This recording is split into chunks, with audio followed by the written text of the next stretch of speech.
I was kind of happy for Miguel when he decided to be noble. I wish we had more backstory on Miguel's life before the Ferrer family.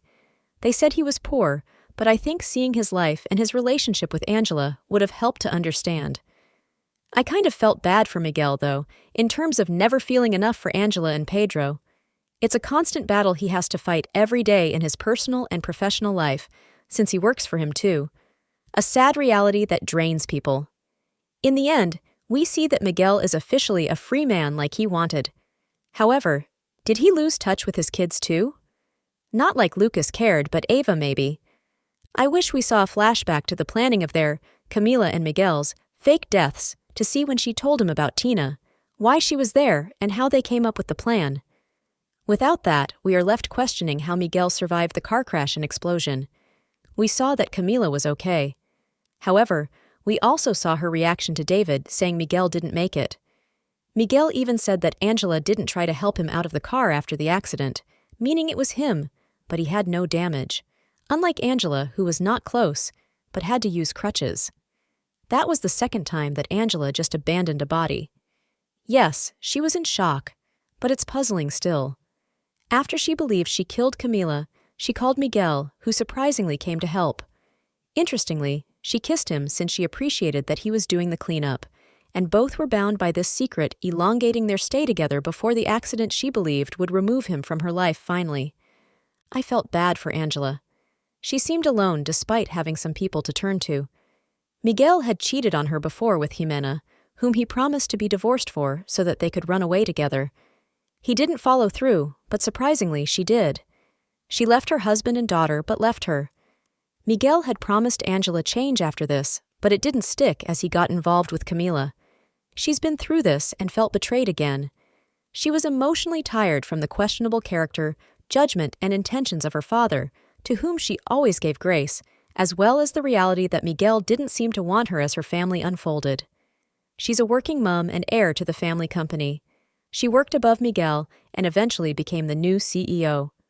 She saw Lucas in pain and tended to him as she was in pain. After she was arrested for murder, she talked to Adrian about how their father's funeral went. She is full of anger, resentment, and pain as she said that the workers were ungrateful for not coming to her dad's funeral. She said she would make his image memorable again, and with that, you can see her turning into the very mobster she feared her dad was to have revenge and power. I was sad for her for a while, but I was surprised that Camila was working for Tina because I didn't expect it, however. It explained her persistence with Miguel and finding out more about him. It also explained her endless reserve of money. Yes, she worked hard, and all, but we would have expected her to get a simple job at some point to get more money. She got new clothes, rings, new furniture, a new car, and rented the house. Even David she pretended with was curious. Poor Camila saw her mom experience domestic abuse, and experienced it too. Terrifying generational trauma. I was so happy when she was able to text David and that they found her. It's twisted how Vincent was actually trying to save her from these people, but he was not safe to be with either. I was happy Vincent died, because Camila would be able to live in peace. I was happy that Camila was alive to be able to keep her promise to her mom, to get her out of prison. Tina and Pedro were so evil for bringing Vincent there. They knew that he was abusive to her and had put her in the hospital twice, but hey, he works for the plan. Pedro was willing to work to get Miguel and Cristobal out of his children's, Angela and Adrian, lives at any cost, including hurting the people he hired to do it. I can't believe Pedro didn't save Tina as she was arrested. I liked that Pedro defended Camila against Sofia. It was sweet. May not be with the best intentions, but it was nice regardless. I can't believe nothing happened to Luigi. Poor Lucas. He was extremely angry and felt betrayed by his father for not being an upstanding guy anymore. I get that he was hurt and tired of his mom getting hurt, but he was really invested. Inti was for the Ferrer family, but seriously, I was happy Adrian broke up with him when he did, because things could have gotten really bad as we saw Pedro was very ready to kill him. It was interesting seeing Inti act out of character and be so angry when Adrian talked to him. He's been nothing but calm and collected, so this was interesting to see as he was ready to risk threatening Pedro to marry him.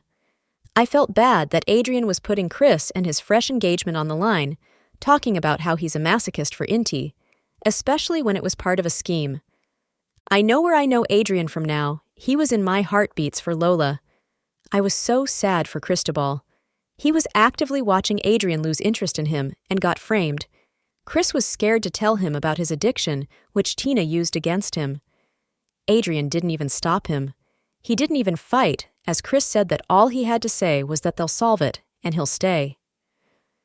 I was utterly shocked when they revealed Pedro's real reason he didn't want Chris for Adrian. They're brothers. Yikes. Wait, but when Pedro was saying his reason for getting rid of him and Miguel, he didn't say that. He said that Chris was an addict, which we see Adrian didn't like. He could manage an OnlyFans page, but not the drugs. I guess it's both, but mainly the siblings thing. I liked David. He's sweet, reliable, and trusting. He helped her out and was there for her even through the pretend husband charade. It's sad that he loves Camila, and they're in a relationship because she's still not over Miguel, and he's not over her as we see in the end scenes. He's still checking on her, sort of shadowing her to show he's still there and making sure she's okay. She smiled at him during her physical therapy class, which showed she's amiable with him, and he watched her performance later on. She believed David would be good for her, what she needs, but not really what she wants, and that's just sad. I can't believe this all started from a dating app fake profile. Well, I can, but I wonder if somehow they made him do it and made her the target because they had been playing this for 2 years. And although we don't know how long these events have been for, it seems like the plan had been in the works. And that's my review of 2023's Netflix series Fake Profile, Perfil Falso, written on my Medium and Vocal account.